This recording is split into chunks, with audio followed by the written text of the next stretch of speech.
buenas tardes. En este maratón de pláticas seguimos con este interesante simposio, que de verdad me honro ser parte de y ser coordinador del mismo. Estamos hablando en general de ahorita cómo podemos resolver un problema tan serio como es la hipertensión arterial y sobre todo reducir la mortalidad cardiovascular asociada. Bueno, este es un foro que va muy de la mano de lo que se platicó en el previo, que es cuál es el mejor modelo de salud para controlar la hipertensión arterial. Bueno, es para mí un honor presentarles a las personas que están aquí en el panel. Voy a empezar con el doctor Martín Rosas Peralta. El doctor Martín Rosas Peralta, aparte de ser miembro fundador del Grupo Expertos en Hipertensión Arterial, durante muchos años ha sido, creo que, un impulsor del estudio de la hipertensión arterial. Es de las personas que más publican de hipertensión arterial en el país. Él estuvo con nosotros hace algunos años como encargado de la división de investigación del hospital. Después se fue a nivel central, incluso estuvo como en el servicio de prestaciones médicas en el área poniente. Y bueno, el doctor Martín Rosas sin duda es un ejemplo para nosotros. Cardiólogo, por supuesto que no lo comenté. El doctor Patricio Ortiz es cardiólogo también. Él trabaja en el Instituto Nacional de Cardiología como jefe de servicio. Trabaja en la institución privada, bueno, en el Ángeles Pedregal, no es cierto, miento, en Médica Sur, disculpe. Afortunadamente se bloqueó el micrófono a tiempo.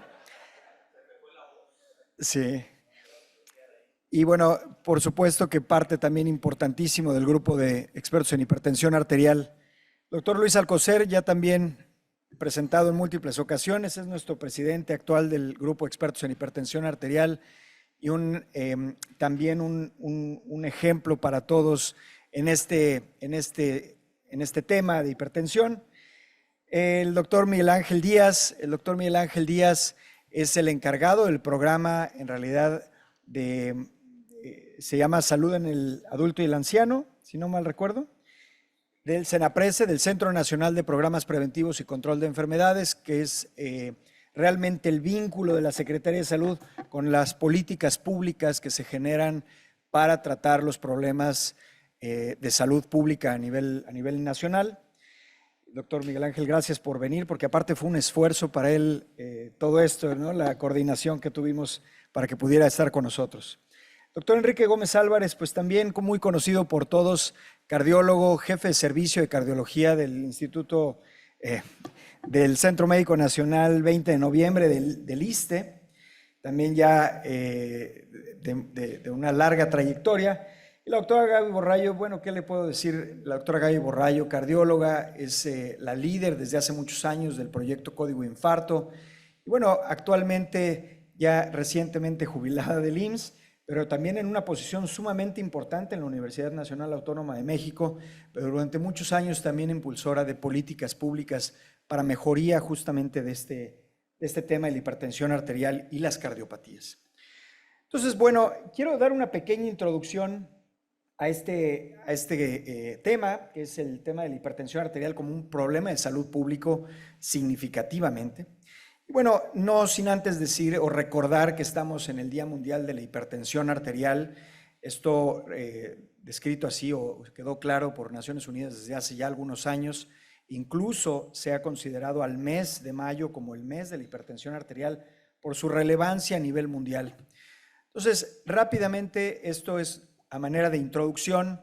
Sabemos que ha ido incrementándose el número de pacientes o el número de personas con hipertensión arterial en forma tan relevante, de 1990 hasta 2019, siendo América Latina una de las zonas con más problemas para su atención, pero no necesariamente siendo así el que más hipertensión ha mostrado de acuerdo a los registros, pero sí en términos de políticas públicas.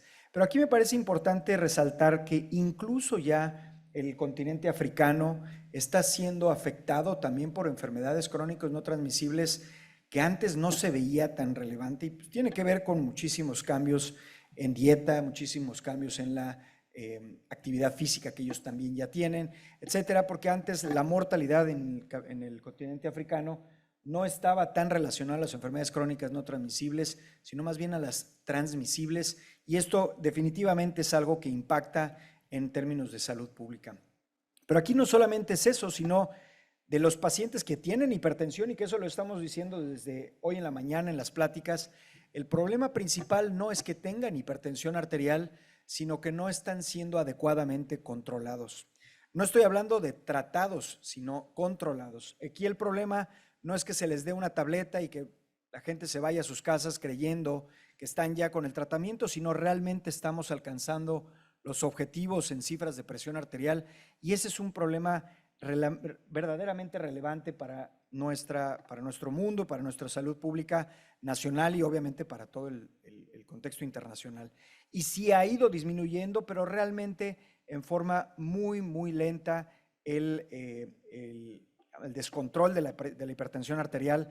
Pero si ustedes se fijan, tenemos un objetivo a 2025 muy lejano de o de poderse alcanzar si estamos comparándonos todavía con la cifra de 2019. Nos falta mucho por alcanzar de acuerdo a lo que la Organización Mundial de la Salud propone. Entonces, nuestro objetivo está siendo muy, muy difícil de alcanzar en este próximo año, porque el propósito es lograrlo entre 2025 y 2030. Y bueno, aquí lo que nosotros vimos, esto también ya se presentó incluso por el doctor Alcocer y el doctor Mancia, también lo comentaban, el tema de no alcanzar las cifras, cómo impacta significativamente en la reducción de la edad en la que llegamos a la mortalidad. Estamos con mortalidad muy temprana. Entonces, si ustedes ven, todos los países tienen un problema serio de hipertensión arterial. Del lado del lila, de este lado, es la región europea. Nosotros somos el azul. México en realidad no está tan grave como en algunos otros países que ustedes ven ahí. Por ejemplo, los que tienen un problema muy serio es Argentina. Sin embargo, México tenemos que hacer algo para que estemos muy cercano a lo que se ve en Europa. Y este proyecto del May Measurement Month que se llevó a cabo en nuestro país hace unos años nos mostró lo que estamos ahorita comentando. Tenemos muy mal control en las personas. Solamente 27.8% de los pacientes encuestados en este análisis que se hizo en 2019 está controlado. Eso es un problema muy serio que tenemos enfrente y que coincide con las encuestas incluso realizadas por la Secretaría de Salud. Pero esto, contrastándolo contra otros continentes, nos damos cuenta que no somos los únicos que tenemos problemas de control. Y esto, sin duda, nos tiene que hacer pensar en qué tenemos que hacer al respecto. Y esto la doctora Borrallo está totalmente consciente de este problema, particularmente en el Instituto Mexicano del Seguro Social. Hay una cantidad de personas registradas con hipertensión arterial, pero no así las personas que se atienden por lo mismo. Vean ustedes, son más de 7.891.000 personas registradas con hipertensión arterial solamente en la delegación sur de la Ciudad de México, y solamente 4.700.000 son los que se atienden regularmente. Quiere decir que hay mucha gente que no se atiende por lo menos de este problema, y esto es algo muy, muy relevante. Ya para terminar y dar pie a la discusión, estos son los puntos que propone la Organización Mundial de la Salud en el Global Report más reciente, que es 2023. ¿Cómo le vamos a hacer para nosotros poder reducir estos puntos en particular? Bueno, nosotros, ahorita voy para allá, hemos tratado de alguna manera reunirnos para tratar de buscar alternativas, cómo hacerle para mejorar no solamente diagnóstico, sino también terapéutica. Este proyecto que ustedes ven ahí en esa foto fue liderada por la doctora Gaby Borrallo y el doctor Martín Rosas, justamente para incluir nuevos medicamentos al Compendio Nacional de Insumos para la Salud, que definitivamente puede cambiar la historia de la enfermedad cardiovascular en nuestro país en unos próximos años. Y esto definitivamente es algo que hay que aplaudir porque no había pasado antes y sí vale la pena que lo resaltemos. Y esto quedó inscrito incluso y publicado en el Diario Oficial de la Federación en abril de 2020 como una obligación.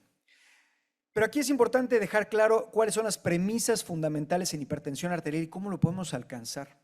La hipertensión arterial es un problema de salud pública prioritario y es el principal factor de riesgo para muerte prematura. La hipertensión arterial debe ser medida en todo paciente que es adulto de forma regular, por lo menos 2 veces al año. El paciente con hipertensión arterial debe estratificarse correctamente su riesgo para no solamente tratar la hipertensión, sino tratar sus comorbilidades. El tratamiento de la hipertensión arterial debe iniciarse de forma oportuna y eficaz.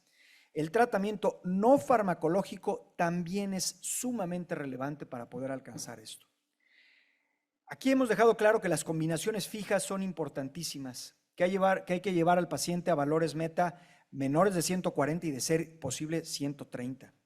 El paciente que tiene más de 80 años puede ser un poquito más flexible esta cifra, pero es necesario alcanzar estas metas en forma prolongada o por el resto de la vida, y la adherencia y permanencia del tratamiento definitivamente es importantísimo. ¿Cómo logramos estas premisas? Y ahora sí quiero dar pie a lo que nos propone o nos pide Naciones Unidas para alcanzar esta reducción en mortalidad para 2030 de ser posible. Vamos a dejar principalmente estos puntos. Primero, ¿cómo podríamos reducir esa tercera parte en mortalidad por enfermedad cardiovascular que propone Naciones Unidas? Porque esto lo dejan en un documento, pero nosotros que nos estamos dedicando a esto, ¿cómo lo podemos realmente dejar bien posicionado? ¿Qué podemos hacer para aplicarlo? Quiero empezar a lo mejor con el doctor Miguel Ángel Díaz. El doctor Miguel Ángel Díaz está directamente relacionado a los programas que OPS, OMS lanzan a nuestro país como propuesta para lograr esto. Doctor. Bueno, ya. Gracias. Bueno, en ese sentido creo que es una pregunta muy interesante, puesto que apunta a hacia qué sentido tienen que ir las políticas públicas en salud, hacia mejorar las condiciones de los pacientes y lograr esta reducción de la mortalidad.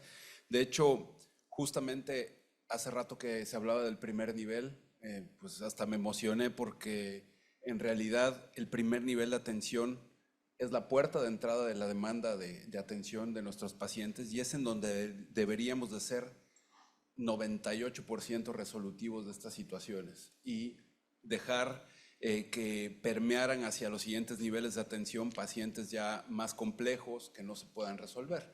Definitivamente, para poder lograr estas metas, sin duda, o alcanzar, porque ya nos decía hace rato el doctor Alcocer que la meta está incorrecta y tiene toda la razón, estos objetivos más bien. Para lograr estos objetivos, definitivamente debe de existir un reforzamiento del primer nivel de atención, pero más enfocado hacia dos cosas. Primero, hacia una atención basada, centrada en el paciente, con el acompañamiento del profesional de la salud, y no solo enfocada en el médico, sino en un grupo de profesionales de la salud que dan acompañamiento y educación al paciente. Segundo, dentro de ese modelo centrado en el paciente, que sea un modelo más que segmentado por niveles de atención, que sea un continuo de atención, lo que se llama la APS. ¿Por qué? Porque la gran mayoría, como decía, entran por el primer nivel de atención, pero muchos los cachamos en segundo o en tercer nivel ya cuando llegan muy complicados, ¿sí? Entonces, esa es una. Y dentro de lo que hemos estado escuchando hoy, al menos desde el 2020, se ha buscado implementar políticas públicas que den este continuo. Particularmente hemos implementado dos políticas públicas. Una es la iniciativa HEARTS, que va en acompañamiento con OPS, que busca la reducción de la morbimortalidad cardiometabólica con un enfoque en el control de los factores de riesgo, pero también en la estratificación del paciente. Todo paciente que llega a demandar atención, estratificarlo para tomar mejores decisiones de tratamiento. Y por otro lado, el código infarto como una política pública de reducción de la mortalidad a través de la atención, la identificación y la atención oportuna. Si vemos en ambas, se suma porque una trata de reducir la mortalidad a través de la prevención y también del control de los factores de riesgo desde el primer nivel, y la otra, en todos los niveles, buscar identificar a los pacientes y que tengan acceso al mejor tratamiento disponible lo más pronto posible. Muchas gracias. Entiendo entonces que el enfoque ahorita debe de ser hacia primer nivel de atención y como si fuera un embudo en forma ascendente después, ¿no? Es decir, primer nivel de atención tiene que ser actualmente nuestra prioridad en enseñanza, en educación, en, por supuesto, distribución de fármacos para que tengan la posibilidad o las armas para atender esto. Doctor Gómez Álvarez, quería Sí, comentar. voy a hacer un breve comentario. Naturalmente, Miguel Ángel ya dijo lo fundamental, implementar políticas públicas, etcétera.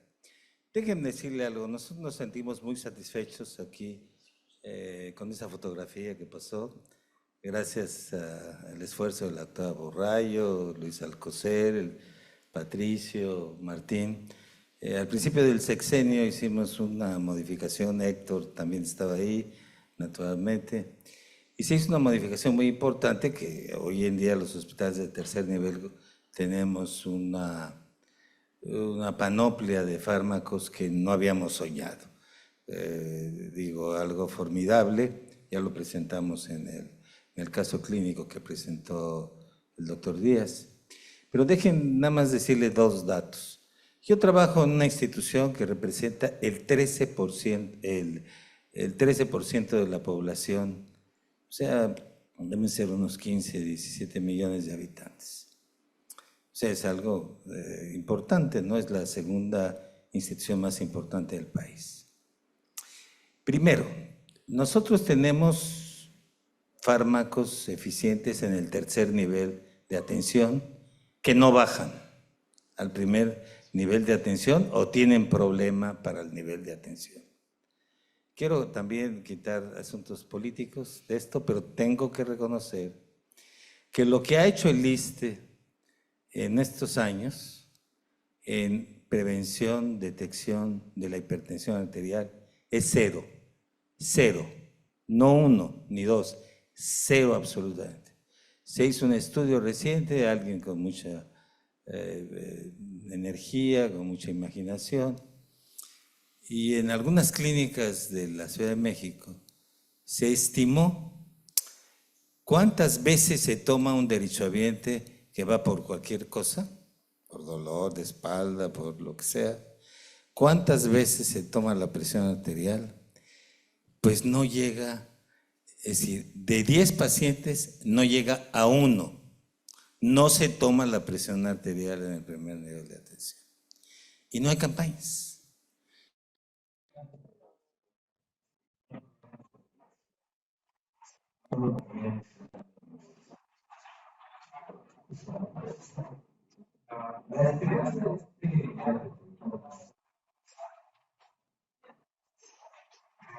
Tendremos una nueva, y lo digo absolutamente claro, con absoluta certeza, porque en hipertensión arterial el ISSSTE, en la detección, en esto que mencionó Miguel Ángel, que claramente puso el doctor Alcocer esto, es cero, cero, en una institución enorme, pues. Esto hay que corregirlo. Sí, adelante, doctora Borrallo. Sí, yo creo que sí se dieron grandes pasos, ¿no? Con esta colaboración entre las instituciones y con una decisión política. Entonces, en el IMSS sí pasó y yo le agradezco a Martín que estuvimos trabajando con el protocolo de atención integral de hipertensión, que hoy el Consejo de Salubridad General ya decretó en el diario oficial que todas las guías deben homologarse a un protocolo de atención médica. ¿Qué quiere decir? Que estos protocolos, que sí los vimos como una atención primaria en la salud, que no necesariamente es primer nivel, o sea, la atención primaria en la salud puede suceder en los 3 niveles de atención. Es decir, tercer nivel también puede promover la salud, también puede prevenir, también puede hacerle el diagnóstico y el tratamiento.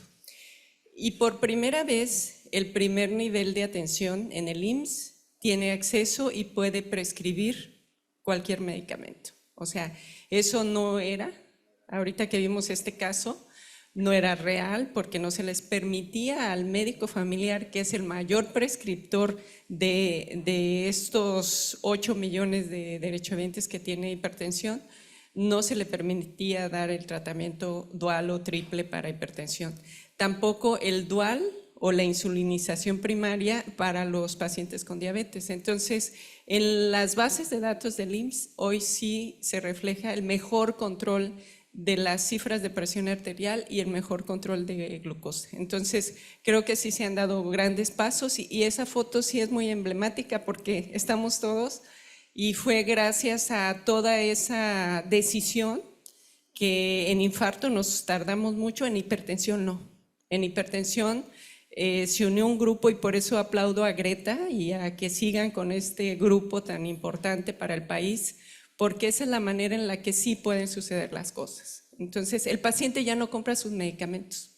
A todos nos pasa que el paciente va a nuestro consultorio, tiene IMSS y se le da el medicamento. Esa es una realidad. De acuerdo, doctora. Y en ese mismo sentido, el primer nivel de atención, el primer contacto, quiero presentar al doctor Adolfo Chávez Negrete, que está conectado. No lo presenté, no lo había visto ya conectado. Doctor Adolfo Chávez Negrete, él es actualmente el presidente del Consejo Normativo de Medicina General, que es yo creo que la parte fundamental en la que tenemos que apoyar muchas políticas públicas, que es el médico de primer contacto, no solamente en la institución, sino también afuera de la institución. Entonces quiero primero darle la bienvenida, por supuesto, a este foro, pero también preguntarle, y en lineamiento a lo que estaba diciendo la doctora Borrallo, ¿qué se puede hacer para poder enlazar este protocolo de atención integral de hipertensión arterial que se está aplicando a la institución pública, también a los médicos generales que están trabajando en las farmacias, en algunos otros lugares? ¿Cómo podemos hacer un enlace para que esto que se está haciendo ya bien en una institución pública se pueda replicar también en lugares donde incluso está bien claro que se están dando más consultas en estas farmacias o en estos consultorios anexos a farmacia, a veces que en la institución? Muchas gracias por la oportunidad de participar, no solamente en este primer encuentro y quinto foro nacional, sino participar a distancia, y la razón fundamental, en este caso no es enfermedad, sino el caso está de que la próxima semana tenemos el segundo Congreso Internacional de Medicina General que se celebra en este país en atención y empoderamiento de los médicos generales, que ocupan el 93% de la atención primaria a la salud como primero antes que los especialistas. Ya se ha mencionado en repetidas ocasiones la importancia de la medicina de primer nivel de atención y les presento a ustedes a 103,500 médicos que tenemos en plataforma y muchos de ellos están ahorita conectados virtualmente porque les hemos avisado justamente de este congreso. Bueno, esta reunión justamente es uno de los primeros escalones que debemos buscar para acercar al médico general, para que conozca cuáles son los lineamientos que ya se tienen hechos y realizados por la medicina de tercer nivel de atención, y que eso le llamaríamos, en este caso, medicina traslacional del tercer nivel de atención al primer nivel de atención, para darles a conocer a ellos la importancia que tienen en la detección oportuna de la presión arterial. Y como dijo el doctor Gómez Álvarez, no, en realidad lo que debemos es adoctrinar a los médicos que tomen la presión arterial aunque el paciente haya llegado por otra sintomatología, y dado que la hipertensión es indolente, habrá que tomarla aún sin solicitarlo. Entonces, el primer paso ya lo dieron ustedes. El primer paso ya se está llevando a cabo. Ahora, ¿qué debemos hacer a continuación? Debemos hacer dos estrategias. Ya el doctor Alcocer, hace 5 años, nos lanzó la convocatoria del Mes Mundial de la Hipertensión Arterial, en donde se hicieron 14,000 determinaciones de presión arterial en sujetos no conocidos hipertensos, y se encontró un 16% no conocidos hipertensos desde los 20 años hasta los 55 años en la población nacional. Es decir, hay que hacer políticas en relación a la detección de presión arterial en toda la población, independientemente que tenga o no tenga antecedentes o que tenga o no sintomatología. Esa es la pregunta directa y la respuesta. Y la tercera, mucho más difícil, que ya Gaby Borrallo lo ha iniciado en la institución, que son políticas de investigación no solamente transversal. El eslogan que el doctor Alcocer ahora pone para esta reunión, que es cómo podemos hacerle para que se mantenga la presión arterial adecuadamente, es un proyecto prospectivo en una cohorte, pero desafortunadamente en medicina de primer nivel de atención lo que tenemos es, en las más de las veces, una evaluación transversal. ¿Por qué entonces estamos favoreciendo en CONAMEGE, en el Comité Normativo Nacional de Medicina General, los proyectos que hoy llevamos a cabo, prospectivos, que una vez que el sujeto se detecta hipertenso, se siguen las guías que ustedes han establecido para el control de la presión arterial? En farmacias, en los consultorios anexos a farmacias, se cuenta con los medicamentos para dar y atender las guías y por lo tanto tratar de seguir un control de la presión arterial. Estas son las tres políticas que estamos nosotros promoviendo, atendiendo a ustedes primeramente. Muchísimas gracias. Y le quiero dar la palabra al doctor Patricio Ortiz. Buenas tardes. Atendiendo a tu pregunta específicamente, ¿no? La pregunta que hace OMS, que es algo que tenemos que responder como país, ¿cómo vamos a bajar 30% esa mortalidad? Exacto. Habría que como que poner cifras en la mesa para buscar objetivos claros. Mídete, pésate, come frutas y verduras, va a ser dentro de 40 años, ¿no? Vamos a mover esa mortalidad dentro de muchos años, está bien, hay que hacerlo, no es que lo descuides, pero tenemos que hablar de otro tipo de prevención de mortalidad por infarto, prevención de insuficiencia cardíaca por infarto, por hipertensión, prevención de BC controlando la presión y disminuir la mortalidad. Entonces, la primera parte que hay que hacer para disminuir mortalidad es atender infarto, ya se está atendiendo. ¿Sí? Es una de las complicaciones de la hipertensión, que tiene una alta mortalidad, es infarto, se está atendiendo, nos falta mucho, pero el camino, bueno, Miguel y yo lo hicimos desde el primer nivel, decir, ok, o sea, infartos llegan a la clínica, infarto, la hipertensión llega a la clínica. Entonces, el primer nivel es la base de esta estrategia, ¿no? O sea, si es tan prevalente, no es de especialidad, es de primer nivel. El primer nivel tiene que saber eso. Y hacer protocolos, como los hicimos con Luis, muy sencillos. O sea, para atender el colesterol y para atender la presión son 3 pasos con Martín. O sea, no hay que echarle rocket science ahí, pues 1, 2, 3, sí, pum. 4 cosas, y afortunadamente contamos con mejores medicamentos para que el paciente no tuviera que comprar medicamentos. Pero ¿qué crees? Y nos pasa el infarto. La mitad del problema está fuera de este esquema. La mitad del problema no sabe que lo tiene y no va.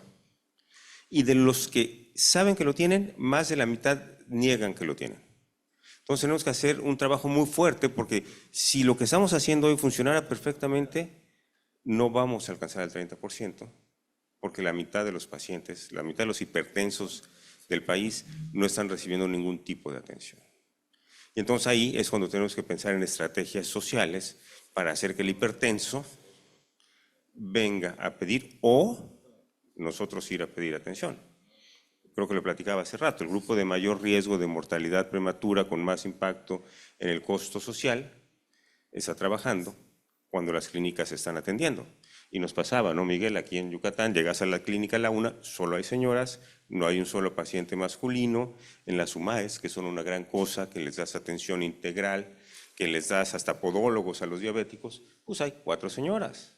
Los señores están trabajando y no van a ir entre las 8 y las 12 a atender su diabetes o hipertensión, si acaso supieran que la tienen, ¿no? Entonces, tenemos que buscar una estrategia diferente a lo que estamos haciendo para que esta mitad que no está incluida en nuestro esquema de tratamiento actual se pueda incluir, y entonces cuando incluyamos a todos y la estrategia sea exitosa, fármacos de una sola toma, no nos van a alcanzar los doctores, por cierto. Ya no digas los cardiólogos, ni los especialistas, ni los internistas. No nos van a alcanzar los médicos generales. Te podría decir, Tizimín, aquí hablando de Yucatán, pues hay clínicas que las tendríamos que del municipio, El Hospital General no tiene especialistas, tiene algunos urgenciólogos y médicos generales con los que atendemos infarto, y va bien. Pero además, algunas clínicas no van a tener pasante, van a tener una enfermera. ¿Y qué crees? Las enfermeras van a ser parte del protocolo de manejo, la actitud ampliada, eso es lo que propone OMS-OPS, y OMS-OPS incluso está proponiendo telemedicina e inteligencia artificial, porque si bien en Mérida hay como 18 intervencionistas o 24, en el resto del estado hay deficiencia de médicos y médicos de primer contacto. Entonces, la estrategia como grupo de salud tiene que ampliar el grupo de primer contacto, es médicos de primer contacto, enfermeras capacitadas y manera de recabar información que a lo mejor no pase por un personal de la salud. El trabajador social, el que va de casa en casa, recordándole, oye, tienes que ir a tomarte la presión. Modificar el esquema de atención básico para que el grupo de alto riesgo, que son los hombres, vamos a hacer una campaña ahora, yo lo invito al doctor Alcocer, la salud de los hombres, ya, nada de que, sí, hay que cuidar al señor, porque no nos cuidan mucho. Y entonces, esos a lo mejor hay que ir al trabajo por ellos, ¿sí? Y después intentar incluir a todo esto en esquemas muy sencillos, en esquemas de no es cada 6 meses vas a ir a la consulta, ¿no? Cada 3 meses la enfermera te va a checar, cada 2 meses la enfermera te va a checar, o incluso el trabajador social, porque además los aparatos hoy son automáticos, tú los pones, nada más le dices siéntate bien, respira profundo, y lo podrías hacer de esa manera. Entonces tenemos que ir, y bien lo propone Luis en esta reunión, a un esquema muy diferente de lo que estamos. Si lo que estamos haciendo hoy lo seguimos haciendo, que va mucho mejor, y Gaby lo dice claramente, va mucho mejor, no nos va a alcanzar para 30%, ¿eh? Entonces hay que cambiarlo.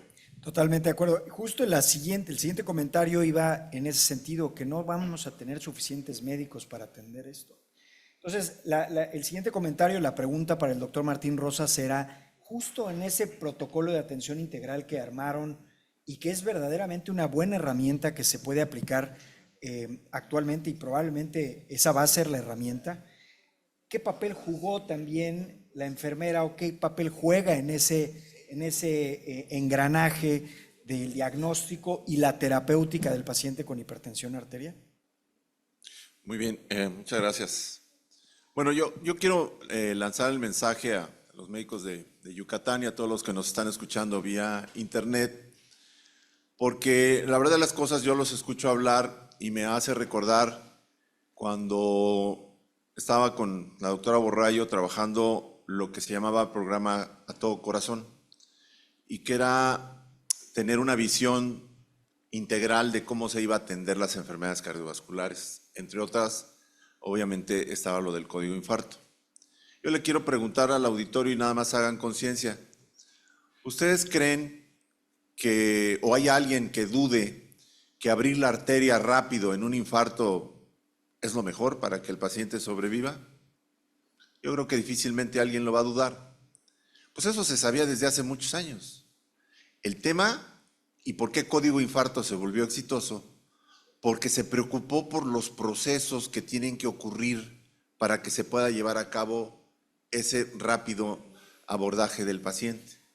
Preocuparse de los procesos que obstaculizan que un paciente llegue rápidamente a una sala de hemodinamia. El entender que la implementación de una estrategia es lo más importante en cualquier sistema de salud. Porque si tú tienes el modelo puede estar precioso, puede haber sido realizado por genios, pero si no lo llevas al sistema operativo, si los que están ustedes aquí no logran romper esas barreras para que se pueda hacer que las cosas sucedan, la verdad es que ningún sistema de salud, por más bonito que se haga en un modelo, va a servir. Los programas de atención integral nacen con esa visión. La doctora Borrallo y un grupo grande de médicos, porque decir que solamente fue trabajo de una persona no lo ve, fueron muchos médicos los que participaron para la creación del programa de atención integral. En el Seguro Social primero se trabajó cuál era el problema que no había. No habían los insumos, no habían los medicamentos, no había terapia dual, no había terapia triple. Nos unimos con otras instituciones para trabajar de manera simultánea porque ellos tienen los mismos problemas.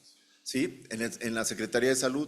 Y fue así como se implementó la terapia dual y la terapia triple. Hoy hay terapia dual y hay terapia triple.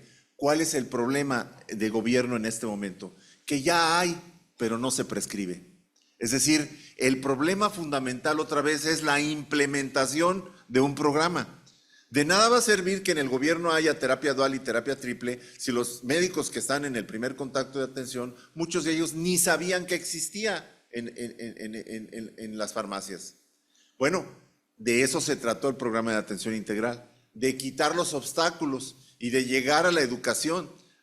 Me consta que en los últimos años a lo que más se dedicó la doctora Borrallo fue precisamente a la implementación de los programas de atención integral, porque ahora los médicos familiares de primer contacto tienen la capacidad de poder prescribir.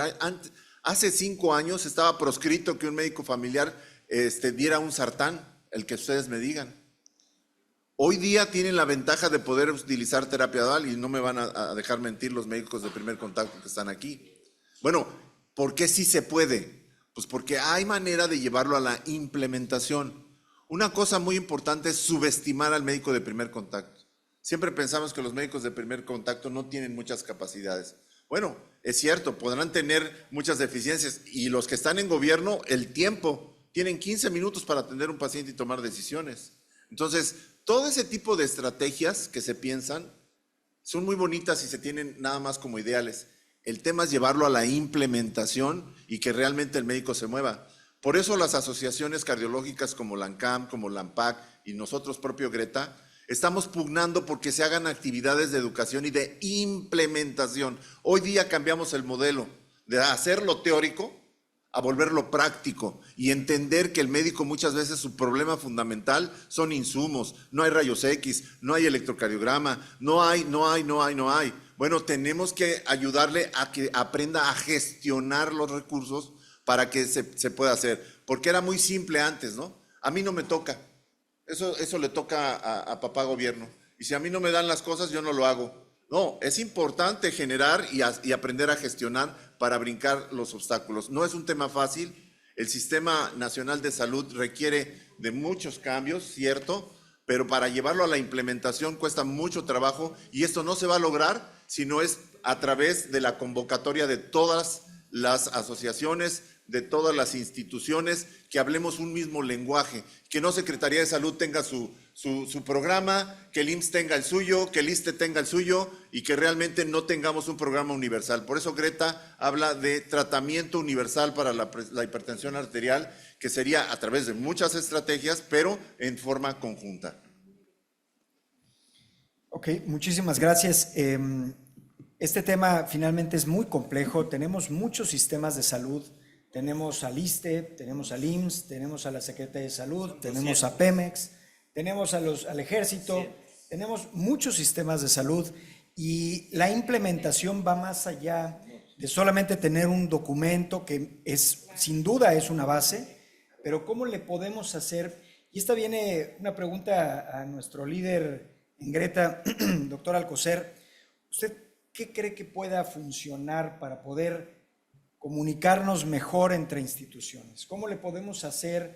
Porque las asociaciones tienen esa intención, Greta tiene esa intención, pero ¿qué podemos hacer para buscar una mejoría en la comunicación? Bueno, como no, a veces no entendemos bien las cosas en español, déjenme decírselas en inglés. Back to basics. O sea, tenemos que regresar a las bases y hay que poner un poquito de orden en esto porque suele ser un verdadero desorden en muchos aspectos. No me estoy refiriendo, por ejemplo, a los sistemas de salud. Bueno, en realidad, las políticas en salud son parte de la economía de la salud. Y la economía de la salud no se escapa del fundamento básico que se nos olvida a todos. Y es, las necesidades son inmensas, incontables, y los recursos son limitados.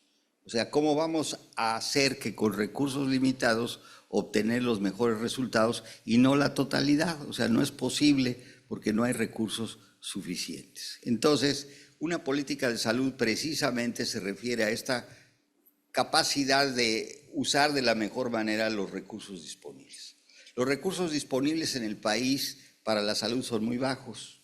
De tal manera que al revés de la visión está, los mexicanos somos muy autodetractores y decimos, no, todo está mal, si es mexicano está mal, mejor deberíamos hacer esto.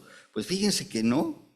O sea, en realidad si uno analiza lo que se ha logrado de tiempo atrás en relación a la salud con los pocos recursos que tenemos, porque estamos muy por abajo del nivel de gasto que se tendría que hacer para realmente, estamos a menos de la mitad, tenemos menos de la mitad de los recursos recomendados para poder modificar un sistema. Entonces, la primera política sería obviamente esa, pero es muy difícil de lograr. O sea, que de golpe y porrazo se duplique el gasto en salud. O sea, sería el principio fundamental. Ahora, con lo que tenemos, ¿qué podemos hacer? Bueno, tenemos que hacerlo de la mejor manera técnica. O sea, y volvemos nuevamente a la técnica. Los servicios de salud funcionan si tenemos bien claro todo este proceso que corresponde a un servicio de salud. Un servicio de salud, para que funcione, debe tener disponibilidad de lo que necesita para trabajar. Esta disponibilidad tiene que ser en calidad y cantidad adecuada. Vamos a ver, por ejemplo, lo acaban de decir en los médicos, sí, hay que hacer esto, pues sí, pero la disponibilidad es baja. Ni siquiera tenemos ni la mitad tampoco de los médicos necesarios para el desarrollo de un problema de esta naturaleza. Entonces, desde ahí, desde lo que es la disponibilidad. En lo que se refiere, por ejemplo, a recursos terapéuticos, los recursos terapéuticos para las enfermedades crónicas degenerativas cambiaron radicalmente con estos esfuerzos de mis queridos amigos, radicalmente. O sea, ahora tenemos recursos que son realmente los recursos actuales y modernos. Y además es un ejemplo, como les decía yo en la mañana, en relación, por ejemplo, a esto que se vuelve a veces una obsesión, la monoterapia con la terapia combinada. Lo primero que tuvimos que mostrar a los tomadores en decisiones en salud es que no solo el costo-utilidad de la doble combinación es muy bueno, sino el gasto de bolsillo es muy parecido. O sea, decíamos, para controlar un paciente comprando monoterapia de bajas dosis, que es lo que se compraba medicamentos de la mitad de la dosis. Entonces, si la mitad de la dosis, pues claro que si lo uno en pesos y centavos, sale más barato que el doble de la dosis. Entonces, con una tableta de lo que se compraba, no se podía controlar al hipertenso. Se necesitaban 4 tabletas. Entonces, el costo de eso no era una unidad, eran 4 unidades. Y el costo de una combinación a veces cuesta 4, pero a veces cuesta hasta un poquito menos o un poquito más. Y se hacía la comparación, ¿no? Es que es carísimo las dobles combinaciones porque cuesta 4 veces que la combinación, que la monoterapia. Bueno, ese es romper con esta ley que no hay nada más caro que lo que no sirve. Entonces era carísima la monoterapia, carísima, no barata. No se estaba ahorrando, se estaba tirando a la calle ese dinero. Entonces, segundo aspecto, y ahorita, nada más para que no perdamos el hilo, porque apenas estamos empezando en la cadena que es larga y que tenemos que atenderla toda, si no estamos mal, toda y coordinadamente. Entonces, disponibilidad de calidad y oportunidad, porque esa es la otra. Tienen que estar ahí a donde se necesitan, no guardados. O sea, si compramos terapia combinada y está guardada, no sirve para nada. O sea, tenemos disponibilidad, pero no tenemos oportunidad. Entonces tiene que ser de calidad y oportuno. ¿Cómo se hace? Bueno, en toda intervención en salud pública, las intervenciones poblacionales son las dejadas a la voluntad y las ajenas a la voluntad. Las dejadas a la voluntad tarda mucho tiempo. O sea, que el que eduquemos al médico a que tengan que usar, como ya sabes, en eso hemos estado y todo. No, hay que buscar una acción en salud pública ajena a la voluntad. Entonces, lo que faltó de este cambio es cerrarle el camino al médico para que no recete monoterapia. O sea, no decirle, receta lo que quieras y ya hay terapia doble, porque se va a tardar años en saber que la hay. Y entonces, ¿cuál es el resultado? La monoterapia hay escasez, porque siguen recetando la misma y ya no se compra. Entonces hay un desabasto brutal, ya no hay mi amadísima 50 miligramos de losartán, ya no lo hay. Entonces, y por el otro lado está pudriéndose las dobles combinaciones porque no hicimos por eso hay que completar bien las políticas de salud. Luego viene el segundo paso, que es el acceso, porque tiene que haber esos medicamentos de calidad o médicos o lo que sea, pero la gente tiene que tener acceso a ellos. Desde el punto de vista, digamos, constitucional, todos tenemos derecho a la protección de la salud y la tenemos igual. Sin embargo, hay políticas que suenan hermosas, que incluso son políticas de la Sociedad Internacional de Hipertensión, que es lo esencial y lo necesario. Entonces, si no tienes dinero, usa lo esencial. Y si tienes dinero, no se puede.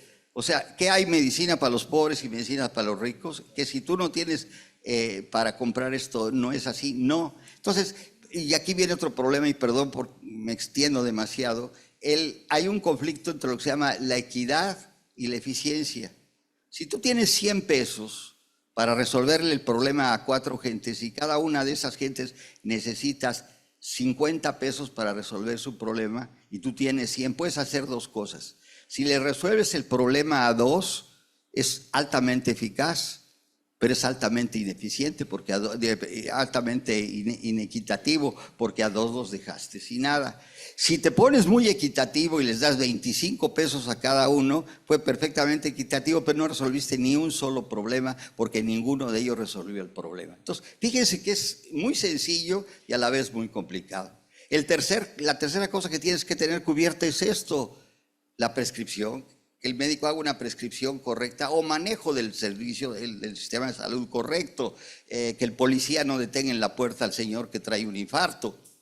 Entonces, esa es parte de la accesibilidad, pero tiene que ver con ese empleo adecuado, y al final es que la persona siga las indicaciones correctas. Y por último, esto no puede aplicarse a un solo de los grupos, de los stakeholders, de los, digamos, de los protagonistas, ¿no? No puedes hablar solamente para el médico, no puedes hablar solamente para el paciente, no puedes hablar solamente para la familia, no puedes tomar en cuenta al sistema, a los tomadores de decisión en salud y a la propia industria farmacéutica. Entonces, a través de ese entramado es como tienes que caer en esos resultados. Y si quieres reducir los números de mortalidad, actúa sobre la hipertensión arterial, porque es la más barata de las acciones, que tiene más impacto directo y luego sobre los números en salud. Ya lo hemos dicho muchas veces, no hay acción en salud pública que tenga un mejor retorno en cuanto a números, es el manejo correcto de la presión arterial, que como vieron es tremendamente sencillo. Si lo único que necesitamos es que hubiera la combinación doble y que el médico la tenga que recetar, porque de esa manera, simplemente de esa manera, íbamos a reducir y a llegar a ese 25% para el 2025, que por cierto se fue cambiando, porque empezamos el 2020. Era 20% para el año 2020. Y luego, como vimos que no, era 25% para el 2025. Esperamos llegar al 30 en el 30. Es cierto. Quería puntualizar con respecto a esta situación de cómo unificamos. O sea, unificamos en el papel nosotros un esquema de cómo vamos a tratar la hipertensión muy sencillo, pero entonces llegas a cada estado y cada estado tiene Secretaría de Salud independiente. El estado puede decidir qué quiere y qué no quiere, y entonces Miguel tenía que cambiar el esquema de donde decía telmisartán, pues, para Hidalgo pon losartán, que Hidalgo quiso comprar losartán, ¿no? Y entonces eso era un problema de implementación durísimo, nos pasó en muchos estados. Teníamos que hacer nuestro esquemita, bueno, Miguel lo hacía para cada estado y se los dabas. Pero la solución quizá sea que todo el primer nivel ahora va a estar en mi bienestar. Y a lo mejor, perdón, y a lo mejor eso sí va a poder hacer que la atención sea más equitativa, más pareja en todo el país. Y ya no dependes si el comprador de Guanajuato compra irbesartán y el de Yucatán quiere captopril. Y quiere captopril, y llegamos a las clínicas y había captopril, ¿no? Entonces, eso se va a igualar porque muchos estados seguían pidiendo lo que ya no había, ¿no? Entonces, ahora que hay una sola o sea, solo un primer nivel que va a ser similar a nivel nacional, eso probablemente dé el piso para que se pueda implementar una política más real y que todo eso que sea simplificado, porque viste el esquema de tratamiento de la presión, son 4 pasos. Así es. Se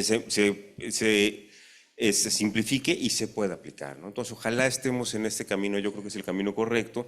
No lo entendíamos, Miguel y yo, porque estábamos con el otro lado, con la otra bandera, pero ahora que ya vemos que es la posibilidad de que sea igual en todo el país, eso da la base para que se asiente un programa que no debería ser tan difícil de aterrizar. De acuerdo.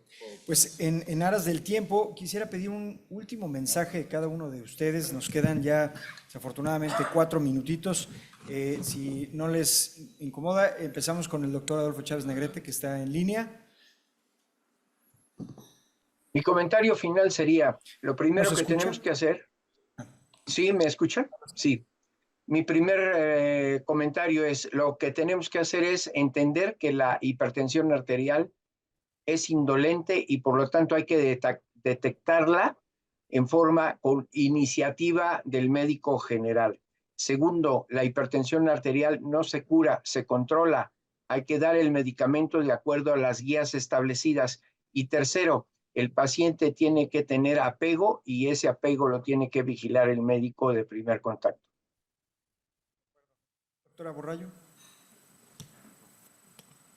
Yo creo que es importante que Greta siga insistiendo y que sea el consultor del gobierno federal y de las instituciones, junto con todos los especialistas de todas las instituciones, para tomar las mejores decisiones. Creo que sí se requiere, además de acudir a las academias, a las instituciones, incidir como grupo experto en la mejor toma de decisiones en hipertensión.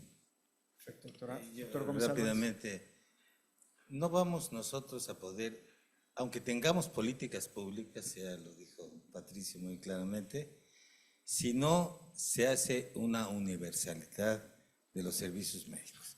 No podemos tener un sistema de salud en el ISSSTE, otro en el Seguro Social, otro en Pemex, etc. No puede haber guías que solamente estén en el Seguro Social y otras que estén en el ISSSTE, etc. Tenemos que bajar todo esto, hacer el código de infarto universal, hacer la promoción de la salud de manera universal y tratar de unir todo este enjambre y esta pulverización de salud en la que vivimos. Esto va a facilitar las cosas, no las va a resolver, pero por lo menos va a ser programas únicos de atención, la accesibilidad de los fármacos van a ser democráticos, y ya lo dijo mi maestro aquí, todos tienen el mismo derecho, esto es por la Constitución, ¿verdad? No puedes recibir un fármaco caro en una institución y no puedes... El artículo 4, no la 4. No, el artículo 4,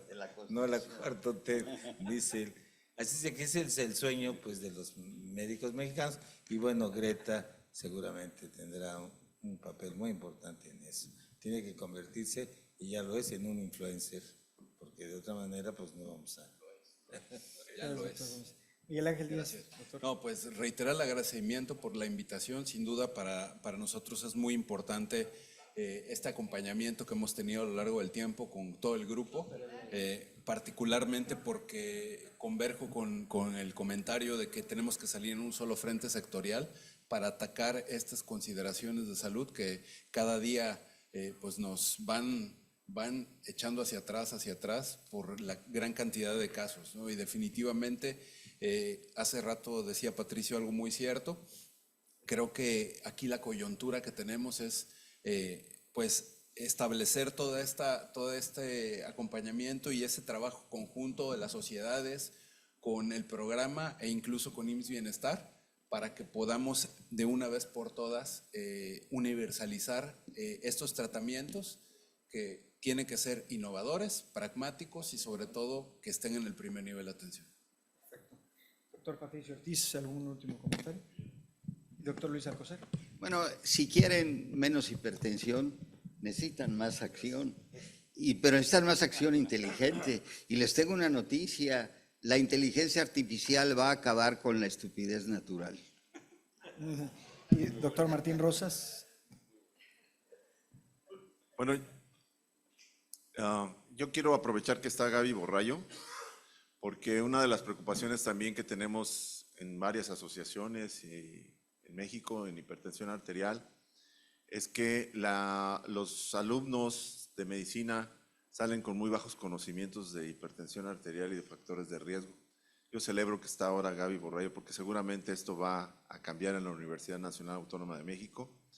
Y con la capacidad que tiene Gaby de su poder de convocatoria, yo diría que a través ahora, bueno, pues sigamos trabajando en conjunto, Gaby, que ahora la universidad también convoque a las instituciones, a las asociaciones, a la ANCAM, a la ANPAC, a Greta, a todo, y que nos juntemos también con la parte universitaria, ¿verdad? Para que hagamos de verdad un consenso de hablar un mismo lenguaje interinstitucional, para que lo llevemos a nivel federal, como lo lograste con Código Infarto, al Consejo Nacional de Salud, y que realmente hagamos propuestas firmes y que no todos estemos jalando cada quien agua a su molino y que realmente no estemos logrando los objetivos centrales, que es la universalidad de los servicios de salud.